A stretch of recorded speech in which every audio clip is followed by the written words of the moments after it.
Esa está con ustedes. David Arias Canela y quien les habla, Paín Abreu. Conversaremos con ustedes sobre temas ambientales y de recursos naturales. Pero en el programa de hoy tenemos un tema muy específico dentro de nuestros recursos naturales, porque el grupo Exploradores de la Sierra al que yo pertenezco, pues hizo una caminata por la cuenca del río Camus. Perfecto. Más que la cuenca, vamos a decir por el propio cauce. Y más o menos también en la parte media de la cuenca. Arrancamos desde la zona llamada Mata de Plátano, Jarabacoa, ya buscando la dirección de Loma de la Sal, que es donde nace este río, en Ébano Verde. Bueno, David, tú conoces muy bien esa zona donde nace el Camus, ¿verdad que sí? Sí, perfecto. El Camus nace al otro lado de Loma de la Sal, o sea, está la Loma de la Sal, Loma de la Golondrina y está Casabito.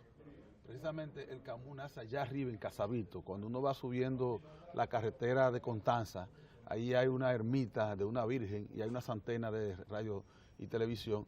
Y detrás de esas antenas nace el principal riachuelo, o sea, y el más lejano del río Camus. Porque es interesante decirle a la gente que los ríos no nacen como lo ven. Los ríos nacen en la montaña como si fueran, ¿verdad?, venas. Son diferentes pequeños ríos que se van uniendo como hasta si que fueran, forman un cauce, ¿verdad? Como si fueran venas de agua o manantiales. O manantiales. Y se van sí, uniendo. Y se van uniendo, pero el manantial principal del río Camus, o sea, el más lejano, que es visible, es allá en Casabito, la loma de Casabito, allá arribota. O sea y recorre 10 kilómetros dentro de la reserva de Ébano Verde. El hecho de que esté ahí en Casabito y especialmente dentro de la reserva de Ébano Verde, indica que los dominicanos podemos estar esperanzados que al menos la parte de agua que nace ahí adentro, esa no va a desaparecer nunca porque ese lugar está bien protegido. Está muy bien protegido. Sí. Siempre se plantea y se dice que cuáles de las áreas protegidas está mejor protegida. Y el ejemplo es Ébano Verde, ¿verdad? Ahí hay alguna de las fotos del río Camus. Bueno, había un momento de estiaje. Yo no sé si la última semana cayó un buen aguacero que yo sepa en la zona, pero el día propiamente que fuimos, hace sábado antepasado, un momento de estiaje y el río tenía muy poca agua porque teníamos más de 2 meses de sequía en la zona de Jarabacoa. Por tanto, el caudal no era tan amplio. Ese señor que está parado ahí se llama Expedito Diloné. Él es ingeniero agrónomo y especialista en botánica. Es el botánico del grupo, es el que identifica las plantas y otras especies de la biodiversidad. Una casa muy cerca del río y ahí la corriente del río, un río nítido, hermoso, limpio, al menos en esa parte.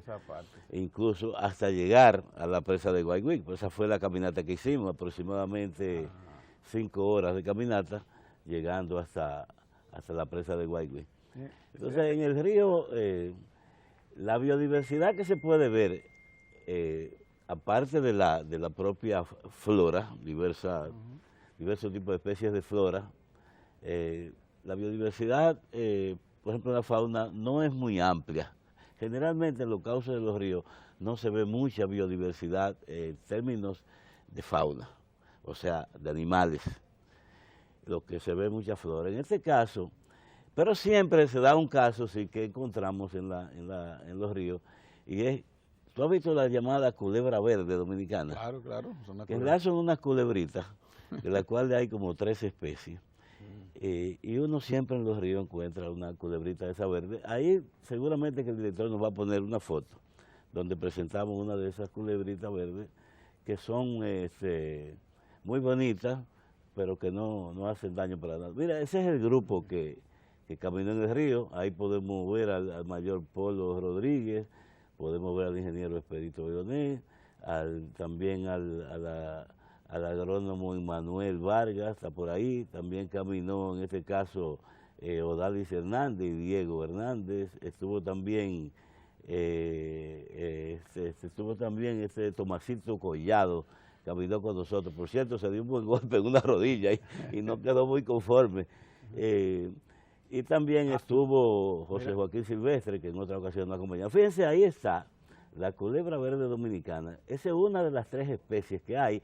Yo pienso que esa es la más grande, porque en las otras ocasiones que hemos caminado ríos y siempre encontramos la culebrita verde, siempre ha sido más pequeña que esta.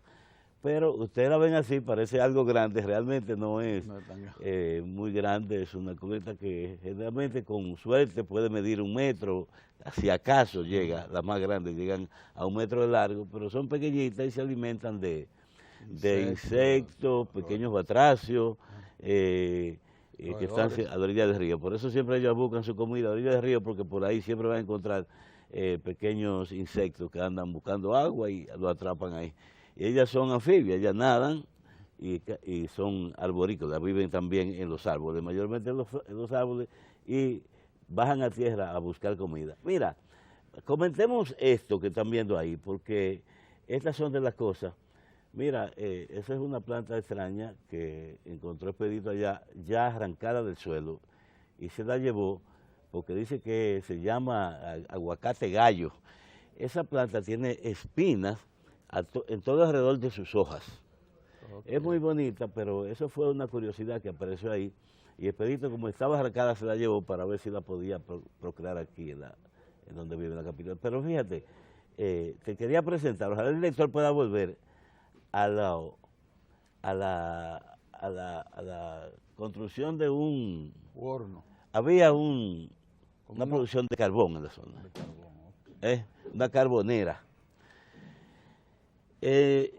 Viva en ese momento era que estaba cociéndose esa leña para hacer carbón ahí a la orilla del río, lo que indica que estamos en una situación igual que la de siempre. Si todos los ríos que uno camina, siempre uno va a encontrar que a la orilla de los ríos hay carbonera. Hay gente que está haciendo carbón y obviamente para hacer carbón hay que cortar árboles. Claro, claro. Entonces, ojalá el director pueda echar para atrás, porque hay como 4 o 5 fotos. Es recientísima información para la gente de medio ambiente, especialmente para la Oficina Provincial de Medio Ambiente de Jarabacoa. Jarabacoa y La Vega. De Jarabacoa y La Vega, en este caso, le queda más cerca a Jarabacoa. Si van por el camino de Mata de Plátano y descienden por el río, por el cauce del río, van a encontrar eso porque está muy reciente. El sábado pasado, antepasado, estaba esa carbonera ahí, pero más adelante vimos que es una acción recurrente ahí, porque había otros sitios donde ya habían cosechado el carbón. Ok. Mire, ingeniero, y esto es un tema interesante, porque precisamente estas personas que se dedican a esta actividad buscan lugares difíciles, de difícil acceso. Por lo general, los profesionales, los técnicos, los que trabajan en el Ministerio de Medio Ambiente, recorren los caminos principales en motores, ¿verdad? Pero difícilmente bajan a una cuenca, a un cauce de río, que muchas veces está bastante lejano, ¿no? Incómodo de bajar. Y entonces esta gente aprovecha estos espacios para entonces hacer el carbón. Y hay que hacer notar que este río tiene este caudal bajito, claro, usted decía, tiene 2 meses que no llovía en la zona, pero la importancia de tener vegetación a la orilla del río es que los árboles mantienen el agua y el caudal del río no disminuye tanto. Por ejemplo, si usted recorre, aunque tenga 2 meses sin llover, el cauce del Camus dentro de la reserva de Vano Verde es mínimo la reducción del caudal por la gran cantidad de vegetación que hay. Mira, aquí en el estudio sobre la mesa tenemos unas semillas de una planta que se llama comúnmente samu. El nombre científico es muy incómodo y difícil, por eso no vamos a hacer nada con mencionarlo aquí. Pero esa planta es una planta trepadora que está siempre en todas las zonas altas, de todas las cuencas de los ríos tú vas a encontrarla. Esa semilla abunda en el suelo, en unas vainas enormes, grandes. Entonces, tú la sacas de esa vaina y eso dura siglos, porque eso es una cosa durísima. Esa semilla, no sé, tú tienes que darle con un martillo grande para romperla.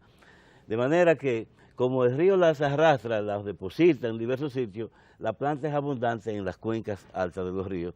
Entonces, esas semillas son útiles para diversos tipos de artesanía. Hay gente curiosa que le hace dibujos hermosísimos en ambas caras, la usa para cuentas, para collares de mujeres, y de diversos usos, Usted sabe, es muy bonita, usted muy sabe, brillante, muy preciosa. Y usted sabe, ingeniero, que esto lo usaban, veía yo que las hermanas mías jugando con muñecas, de que la calentaban y la usaban como plancha de la ropita de la muñeca. pero yo creo que no Eso, sé si tú te estás confundiendo, porque la que se usa como plancha que uno calentaba era el llamado ojo de buey. no, pero es también Esa también, sí, sí, el Samo también, el ojo de buey, pero el Samo allá en la zona de Cotuí, en el río Yuna. no, sobándola ahí Se calienta coge y ellas calor. planchaban la ropa de la muñeca con esta. Así. Entonces, lo que tiene que ver con el río Camus, bueno, podemos decir que en general la cuenca está limpia, la parte que anduvimos, tiene poca intervención, algunas casas de vez en cuando, pero no exactamente en la propia orilla, sino cerca de la orilla, que creo que no, en este caso no están violando la ley, pero sí hay intervención en cuanto a las propiedades cercanas a los ríos, porque muchas de estas propiedades están siendo preparadas para fines de inmobiliario, de venta inmobiliaria, porque usted sabe que en la zona de Jarabacoa el tema de las cabañas y residencias de retiro es abundante. Se cuenta que alrededor de Jarabacoa hay más o menos 3.000 cabañas o villas de personas que la tienen como casa de descanso o su segundo hogar. Como ha cambiado el uso del suelo Sí. en Jarabacoa, ¿eh? Sí. Porque antes ese era un valle agrícola totalmente y ahora se ha convertido en un valle turístico y de retiro. Y es interesante porque es un clima bastante agradable para eso. Y es mejor el uso que se le está dando que el uso agrícola, porque el uso agrícola en esa parte alta de la montaña contribuía a la contaminación de la fuente acuífera. Sí, pero hay que establecer el control necesario. Si Jarabacoa es uno de los municipios que necesita urgentemente un plan de ordenamiento territorial para establecer las áreas que pueden ser desarrolladas de forma inmobiliaria y las que tienen que ser dejadas de protección, sobre todo a la orilla de los ríos. Sí, eso sí, la protección del río. Entonces, el río Camus, pues ustedes saben que se está construyendo la presa de Guaigüí.